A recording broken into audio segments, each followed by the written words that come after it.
Olá, queridos alunos, reiniciando nossos estudos, compreendendo a doutrina espírita, especificamente o livro dos Espíritos. E hoje vamos tratar de um assunto que nos incomoda muito, nos traz muita intranquilidade e que todos nós estamos suscetíveis ao trafegar por essas águas perigosas, que é o suicídio. Como sempre, deixando para uma reflexão, não seria nenhuma pergunta, seria uma reflexão. Quais as consequências de colocarmos um ponto final em nossa história, ao invés de colocarmos uma vírgula? Será que isso é a solução dos nossos problemas? Vamos ver? Não se esqueçam de se inscrever em nosso canal, ativar o sino para receber notificações de novas postagens e se estiverem gostando dos vídeos, dá um like pra gente.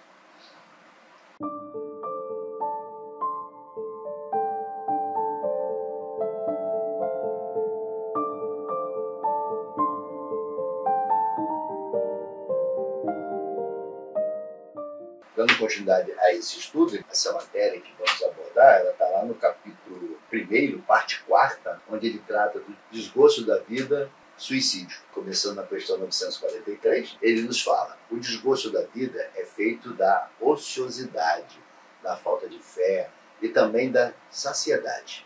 Para aquele que usa de suas faculdades com fim útil e de acordo com as suas aptidões naturais, o trabalho nada tem de árido, e a vida se escoa mais rapidamente. Ele lhe suporta as vicissitudes com tanto mais paciência e resignação, quanto obra com o fito da felicidade mais sólido e mais durável que o espera. Ainda que a vida lhe seja pesada, a esperança no amanhã, em não colocar um ponto final, mas sim uma vírgula, leva o ser a compreender a necessidade de continuar sua caminhada rumo à perfeição. A vida não é um bem disponível a ele, mas somente ao Criador. A voluntariedade do suicídio somente não se justifica quando o ser está privado de suas faculdades mentais. Assim, nada se justifica o suicídio voluntário, especialmente os ligados ao desgosto da vida, que deve ser suportado e vencido através de laborioso trabalho. Então, nessa explicação que nos é dada, o mundo espiritual está nos mostrando que, por mais árido que seja a nossa caminhada, por maior que seja as dificuldades que se apresentam, tudo isso faz parte de um cenário de construção do nosso espírito, do nosso aprimoramento rumo ao progresso. São as provas que nós falamos, são os testes que nós vamos passando e que vamos suportando e vamos vencendo. Então, colocar um ponto final nessas provas é renunciar, é levantar-se no meio da prova e dizer: eu não quero mais continuar. E isso traz o quê? A sua reprovação. Isso traz o seu atraso, isso traz o seu sofrimento, quiçá, não somente a você, mas a todos aqueles que o circundam. Porque essa renúncia, ela não é uma renúncia da vida, mas a renúncia da dor. E renunciar à dor significa ser reprovado pelas provas que o Criador nos colocou para que pudéssemos suportar e aí sim evoluir e atingir essa busca da perfeição. Para o suicídio, cujo fim é fugir às misérias e decepções desse mundo, pobres espíritos que buscam na fuga de suas missões, usando do suicídio, pois não têm a coragem de suportar as misérias da existência. Deus ajuda aos que sofrem e não aos que carecem de energia e de coragem. As tribulações da vida são provas ou expiações. Felizes os que as suportam sem se queixar, porque serão recompensados. Ai, porém, daqueles que esperam a salvação, do que, na sua impiedade, chamam o acaso ou fortuna. O acaso ou a fortuna, para lhe servir da linguagem deles, pode, com efeito, favorecê-los por um momento, mas para lhes fazer sentir mais tarde cruelmente a vacuidade dessas palavras. O auxílio ao suicídio também é crime nas leis de alguns países, mas para as leis divinas, seus agentes são reconhecidos como verdadeiros assassinos. Lá na questão 946 e 946A você vai encontrar essa dissertação que acabo de falar para vocês.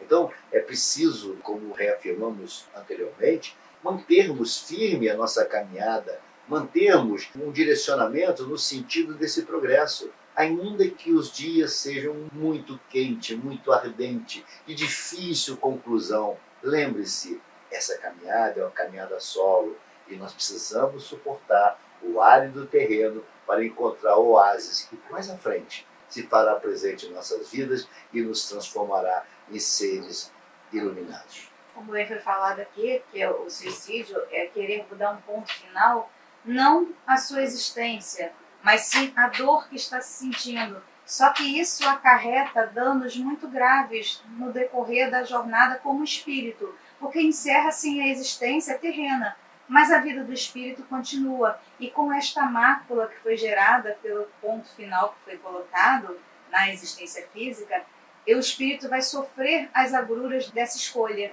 Então, os espíritos vêm nos esclarecendo que dar um ponto final à sua vida terrena é trazer prejuízos para uma vida futura, porque você vai sofrer as consequências desse ato, não só a você mesmo, mas o que você causa à sua volta. Falamos isso na morte voluntária, mas existe também aquela morte provocada por outro, existe aquela morte involuntária que falaremos. Quantas vezes praticamos atos e muitas das vezes nem nos damos conta que estamos praticando um suicídio involuntário. Veremos mais à frente. A morte por fome, diante da maior penúria, é um suicídio. Mas os que lhe foram causa, ou o que teriam podido impedi-lo, são mais culpados do que ele a quem a indulgência espera. Todavia, não é totalmente absolvido se lhe faltaram firmeza à perseverança, e se não usou de toda a sua inteligência para sair do atoleiro, principalmente quando as causas assentam-se no orgulho e na vaidade. Ele está nos falando da morte por inanição, morte pela fome, morte porque o ser não reuniu as forças necessárias na busca da sobrevivência, de uma das leis fundamentais, que é a preservação do corpo físico. Então, neste caso, claro que o indivíduo também será responsabilizado com o suicídio. Mas não tenha dúvida que aqueles que dão causa a essa fome, aqueles que não auxiliam na alimentação daquele que tem fome, não dão de comer a quem tem fome, lembrando as palavras do Mestre Jesus, lá no Bom Samaritano, do cuidado que temos que ter para com o outro, é claro que responderemos também, não resta a menor dúvida. E essa é a lei, são os ensinos que nos são apresentados.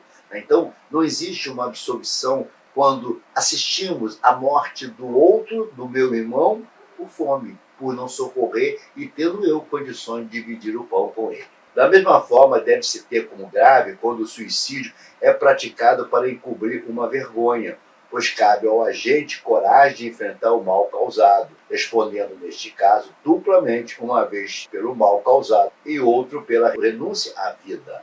Então, esse é um caso típico daqueles que dirigiram mal os seus negócios, que causaram o desemprego de centenas de pessoas, ou aqueles que furtaram, aqueles que corromperam, aqueles que praticaram ilicitudes, não tiveram coragem de enfrentar as suas culpas e exterminam suas vidas. É claro que serão responsabilizados por isso, e neste caso duplamente, pelo ato praticado em si e pela renúncia da vida, pela vergonha em não suportar o delito praticado. Assim, mesmo nos casos de salvaguardar a vergonha aos filhos, pode ser atenuado suas penas, mas sempre será visto como suicídio. Ele te mostra, mesmo que o propósito seu é proteger os filhos, a família da vergonha que você causou, ainda assim, a essência, o ato praticado por você na renúncia da vida, não há outra forma de ser visto senão o suicídio. Então, lá na nota de Kardec, nós vamos encontrar, na questão 949, a seguinte explicação. Aquele que tira a si mesmo a vida para fugir à vergonha de uma ação má, prova que dá mais apreço à estima dos homens do que à de Deus, visto que volta para a vida espiritual carregado de suas iniquidades, tendo-se privado dos meios de repará-las durante a vida corpórea. Deus, geralmente, é menos inexorável do que os homens. Perdoa aos que, sinceramente, se arrependem e atende à reparação. O suicida nada repara. Então, quando você coloca um ponto final ao praticar um ato de envergonhar os teus, de envergonhar a sociedade, de se envergonhar, e você coloca um ponto final, é claro que você não está reparando. Porque sim, se você prestar atenção, lhe será dada a oportunidade da correção desse erro, da correção desse equívoco ao longo de sua existência. Então, quando você diz, não, eu não vou conseguir, eu estou envergonhado, eu termino, eu coloco um ponto final em minha vida, é claro que você não está corrigindo absolutamente nada de algo que estaria em suas mãos a correção. Então, lembre-se, quando praticado um ato, uma iniquidade, cabe a você a correção, por maior que seja, mais gravoso que seja esse ato, você pode e deve corrigir esse ato. É um ato de humanidade, é um ato de respeito, é um ato de correção aquilo que você causou de mal a quem quer que seja. Então, colocar um ponto final nesta história significa não reparar. Significa não reparar, significa acumular encargos. E encargos geram dívidas, e dívidas geram cumprimento de obrigações. É simples, a lei é simples. Temos falado reiteradamente, desde as primeiras aulas, Deus não pune ninguém. Deus não pune ninguém. São as transgressões das suas leis que nos faz sofrer as consequências. Então são os atos escolhidos por nós, ao transgredir as leis do Criador, que serão nos cobrados mais à frente, quiçá no mesmo instante, quando contrário às leis do Criador. Então Deus não é o nosso inimigo, Deus não é aquele velhinho de barba que nos pune jogando raio. Não, Ele tem as suas leis. Ele colocou as suas leis a todos nós, e nós vimos todas as leis que o Criador nos apresentou, pelo menos as leis naturais que Ele nos apresentou. Então, transgredir essas leis geram consequências, e as consequências nos trazem sofrimento, indiscutivelmente. Credo engano os que acreditam que, ao extinguir suas vidas, exaurem suas missões, pois, além de serem considerados suicidas, terão que retornar para cumprir o que lhe faltou anteriormente. Então, achar que vai fugir? Não vai.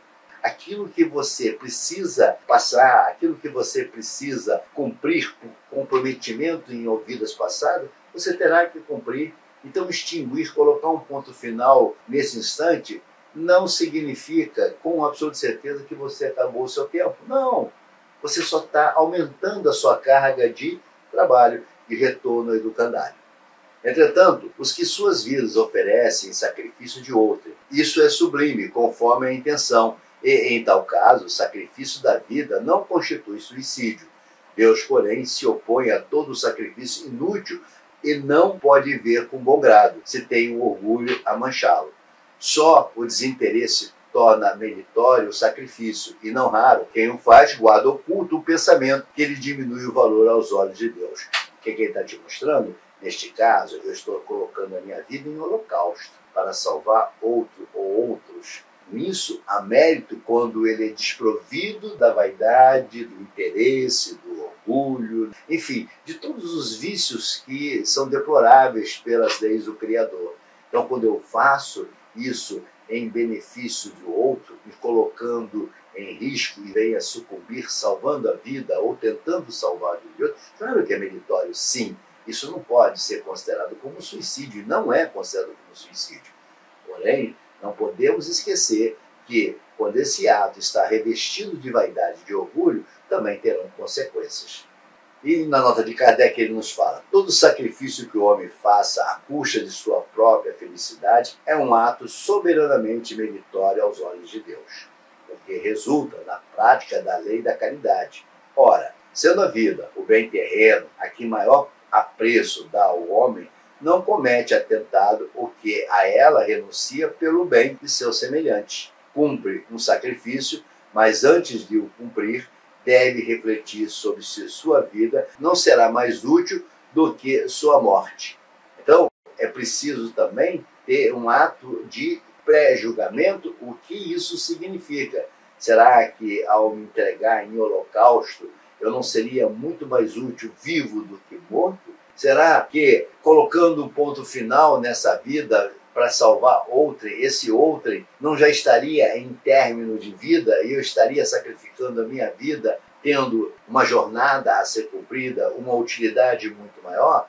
Então são questões de julgamento que precisam ser muito rápidas no pensamento antes de nos lançarmos ao holocausto.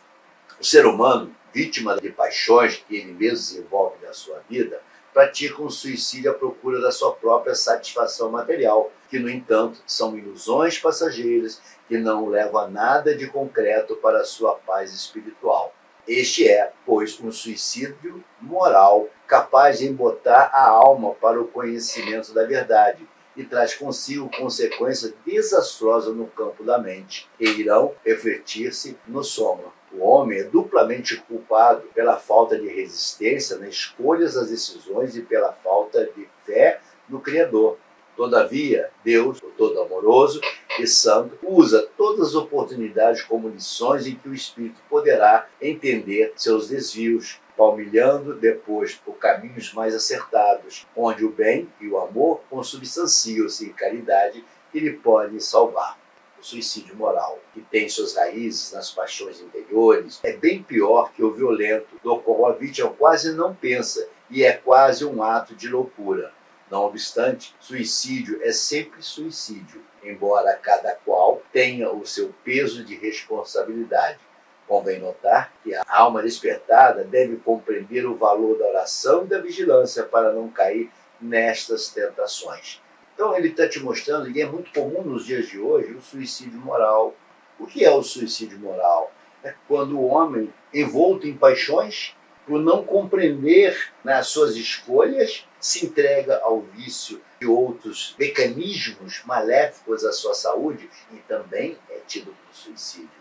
Então, aquele que faz ingestão de bebidas excessivas, aquele que faz o uso de drogas, aquele que faz uso de toda substância nociva à vida, é um suicida, queira ou não. Aquele que come em demasia, aquele que faz uso de uma série de produtos que vão acarretar em seu final, colocando um ponto final fora do tempo necessário para o cumprimento da sua missão, também é um suicida. E aí nós teremos o suicídio indireto, teremos o suicídio involuntário, que, desapercebido pelo homem, ele está a praticar o suicídio.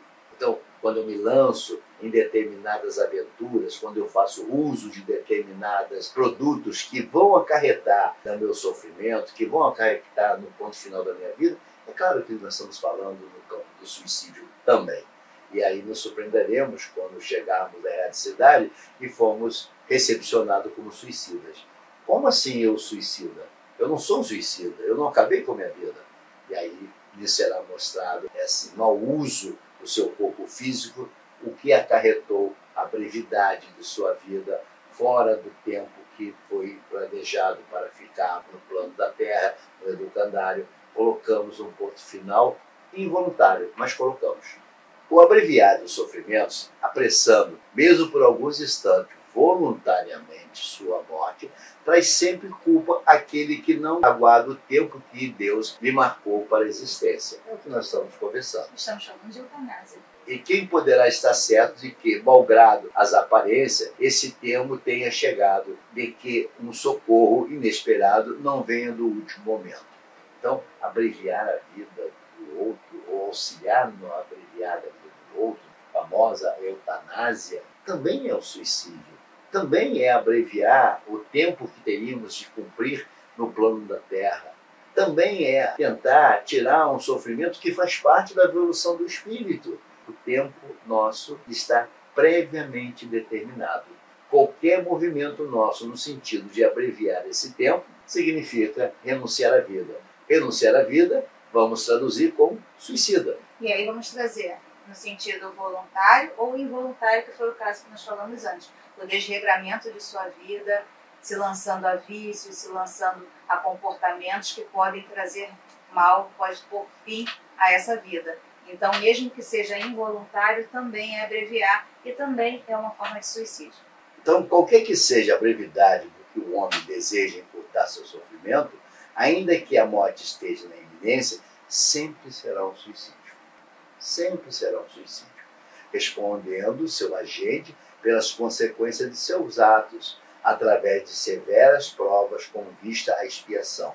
Então, é comum a determinados seres, retornando ao educandário, com uma série de imperfeições físicas, com uma série de dificuldades, fruto do quê? Da renúncia que praticou em vidas pretéritas, de ter renunciado à vida no passado, de ter tentado colocar um ponto final naquele sofrimento que nada mais era do que provas. E hoje vai receber provas mais severas para que ele ganhe consciência da ilicitude do seu ato passado. Os que obram por imprudência e não tendo consciência do mal ou ainda a intenção, não serão responsabilizados no mundo espiritual. Então, aqui ele está te mostrando que quando o indivíduo pratica um ato por irresponsabilidade, por imprudência, imperícia, é claro que terão consequências isso, não tenha dúvida, mas não terá o peso do suicídio. Por quê? Porque esse ser não tinha perfeito conhecimento do ato que praticava, da ilicitude que praticava. Então, ali teremos uma atenuação de suas penas em função dos atos que praticou. Mas não está te mostrando que será um suicídio, dado a sua falta de conhecimento sobre o ato praticado. É um exemplo que se pode dar, aquele sujeito que está trabalhando numa obra e de repente não detém ou não busca as cautelas necessárias para se manter equilibrado, escorrega e venha a morrer. Esse indivíduo será responsabilizado como suicida? Não, porque lhe faltou as cautelas, faltou o quê? O conhecimento necessário da ilicitude que estava praticando ao se colocar em risco, faltou esse conhecimento. Então, ali nós não temos a figura do suicida, ali nós teremos uma abreviação da vida em função de sua negligência. Algumas práticas que levam mulheres à morte para acompanhar o marido além do túmulo não pode ser considerado suicídio, visto que ali existe a obediência cega de uma tradição que inibe a vontade de resistir, fruto da ignorância, somente superado pelo progresso civilizatório. Então é o exemplo que se tem ainda, são aquelas tribos que o líder, ao morrer, leva consigo as suas esposas, e ali eles têm muitas esposas, leva consigo. Isso é uma honraria para essa tribo, para essas pessoas que acompanham a sua liderança no além-túmulo. Fruto do quê? Da ignorância. Pode ser considerado como suicídio dessas pessoas? Não, não é suicídio, porque é uma questão cultural, faz parte de suas ignorâncias, faz parte de sua falta de conhecimento e que só irá ser corrigido essas práticas na medida que aqueles povos irão progredir e entender que isso não deveria ocorrer. Você não pode abreviar a sua vida por uma liderança. Então, é muito comum assistirmos isso em algumas civilizações, e no passado era muito comum mesmo esses eventos ocorrer, e que hoje, graças ao progresso que a humanidade atingiu, já não se pratica esses, digamos assim, esses holocaustos que no passado ocorriam. O que não ocorre com os que voluntariamente suicidam-se por não suportar a dor de uma perda, na esperança de reencontrar o ente amado, estabelecendo uma enorme barreira entre eles no além-túmulo, recebendo como paga a insatisfação do seu intento. Então, esse é o tipo do caso daquela paixão apegada que você não suporta o desenlace, você também coloca o ponto final, na esperança de encontrar o ser amado. Não vai encontrar o ser amado, até porque há um desnível de vibração muito grande, porque este que se suicida, esse que coloca o ponto final, ele obra por ego, ele obra por egoísmo, por não suportar a dor desse afastamento, e aí ele pensa em colocar um ponto final e que lhe acarretará sérias consequências. Então, muito diversas são as consequências do suicídio. Não há apenas determinadas, e em todos os casos corresponde sempre às causas que o produziram. Há, porém, uma consequência a que o suicida não pode escapar, é o desapontamento. A sorte, porém, não é a mesma para todos. Depende da circunstância. Alguns espiam a falta imediatamente, outros em nova existência, que será pior do que aquela cujo curso interromperam.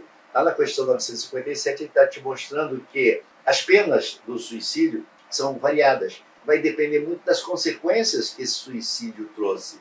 Uma coisa é certa, nenhum suicida, ao pensar em escapar do sofrimento, vai encontrar a felicidade. Não, ele vai encontrar o desapontamento. Por quê? Porque ele verá que a sua morte não resolveu a situação, não trouxe melhoria, não trouxe resolução daquilo que ele julgava ser a sua dor. Muito pelo contrário, agravou-se. Ah, mas eu estava em sofrimento, eu estava passando por um momento muito difícil, a doença estava me consumindo. Sim, e o suicídio vai ser a cura da sua doença? Não, você vai acarretar um agravamento dela no além-túmulo. A observação realmente mostra que os efeitos do suicídio não são idênticos. Alguns há, porém, comuns a todos os casos de morte violenta e que são a consequência da interrupção brusca da vida. Há, primeiro, a persistência mais prolongada e tenaz do laço que une o espírito ao corpo, por estar quase sempre esse laço na plenitude de suas forças, no momento que é partido. Ao passo que, no caso de morte natural, ele se enfraquece gradualmente e muitas vezes se desfaz antes que a vida se haja extinguido completamente. Já até conversamos sobre essa questão em aulas passadas. As consequências desse estado de coisas são o prolongamento da perturbação espiritual, seguindo-se a ilusão em que, durante mais ou menos tempo, o espírito se conserva de que ainda pertence ao número dos vivos. Também já tratando essa questão dessa intranquilidade do pós-morte ou no momento da morte, em função desse rompimento repentino ou rompimento natural. A afinidade que permanece entre o espírito e o corpo produz, em alguns suicidas, uma espécie de repercussão do estado do corpo no espírito, e assim, ao seu mau-grado, sente os efeitos da decomposição, onde lhe resulta uma sensação cheia de angústias e de horror. Estado este que também pode durar pelo tempo que deveria durar a vida que sofreu a interrupção. Não é geral esse efeito, mas em caso algum o suicida fica isento das consequências da sua falta de coragem e cedo ou tarde expia de um modo ou de outro a culpa em que incorreu. Assim é que certos espíritos, que foram muito desgraçados na Terra, disseram ter se suicidado na existência precedente e submetido voluntariamente a novas provas para tentarem suportá-las com mais resignação. Em alguns, verifica-se uma espécie de ligação à matéria de que inutilmente procuram desembaraçar-se, a fim de voarem para mundos melhores, cujo acesso, porém, se lhes conserva impedido. A maior parte deles sofre o pesar de haver feito uma coisa inútil, pois que só decepções encontram. A religião, a moral, todas as filosofias condenam o suicídio como contrário às leis da natureza. Todas nos dizem, em princípio, que ninguém tem o direito de abreviar voluntariamente a vida. Entretanto, por que não se tem esse direito? Por que não é livre o homem de pôr termo ao seu sofrimento? Ao Espiritismo estava reservado a demonstrar, pelo exemplo dos que sucumbiram, que o suicídio não é uma falta somente por constituir infração a uma lei moral, consideração de pouco peso para certos indivíduos, mas também um ato estúpido, pois que nada ganha quem a pratica. O contrário é o que se dá como nolo ensino, não a teoria, porém os fatos que ele nos põe sob as vistas. Isso está na nota de Kardec, na questão 957, nos mostrando as consequências de colocar um ponto final em nossas vidas, de abreviar as nossas dores, de não querer enfrentar os desafios que a vida se propõe a nos colocar em prova. As consequências serão sempre danosas, serão sempre um ato tolo daquele que pratica, ainda que entendamos que naquele instante o ser está psiquicamente fragilizado. Mas é necessário que esse ser busque o auxílio, converse, troque ideia, fale com seus amigos, divida com seus familiares, procure o auxílio de profissionais na solução desse pensamento equivocado que você está a manter. Sim, porque o suicídio não é a solução dos nossos problemas. O suicídio não é a resolução de nossos problemas. Muito ao contrário, o suicídio é o agravamento de nossas vidas futuras, é o agravamento e o atraso do nosso progresso, é o fazer com que esse ponto final venha sobrecarregado de outras expiações muito mais gravosas que esse espírito terá que suportar, na ilusão de acreditar que teria acabado com o problema. Não, você não acabou com o problema. Não, você não exterminou a dor. Muito pelo contrário, você só arrastou a dor, desta vez muito mais pesada do que aquela pretende. Em sua nota, Kardec ressalta que as religiões, as doutrinas filosóficas, todas condenam o suicídio por uma infringência a uma lei de Deus, mas que o Espiritismo ele vem mostrar, através dos exemplos, das narrações dos espíritos no mundo espiritual, principalmente aqueles que passaram por essa situação em que exterminaram a sua própria vida, as consequências que seria muito melhor eles terem continuado a sua jornada aqui, tentando sobreviver a todos os infortúnios pelas escolhas das provas que fez quando reencarnou, do que ter que suportar essas penas depois na vida espiritual e também uma nova existência. Então, o suicídio não é um encerrar um sofrimento, pelo contrário, é prolongar esse sofrimento no mundo espiritual e em outras existências. E aí fica a resposta para todos. Não coloque um ponto final em sua vida, coloque uma vírgula na sua história e continue a escrevê-la, porque vale a pena viver, vale a pena continuar cumprindo a nossa missão. Por mais dolorosa que possa ser as nossas vidas, por mais difícil que possa ser as nossas vidas, é a vida e merece ser vivida. Esperamos que vocês tenham gostado, esperamos que vocês tenham compreendido, esperamos que cada um de nós possa auxiliar aqueles que tentam, de alguma sorte, colocar um ponto final e não uma vírgula. Sejamos aquele editor que pode auxiliar os nossos irmãos, colocando vírgulas em suas vidas, para que eles continuem sua jornada. Fique em paz, que a paz do Mestre Jesus habite o coração de cada um de nós.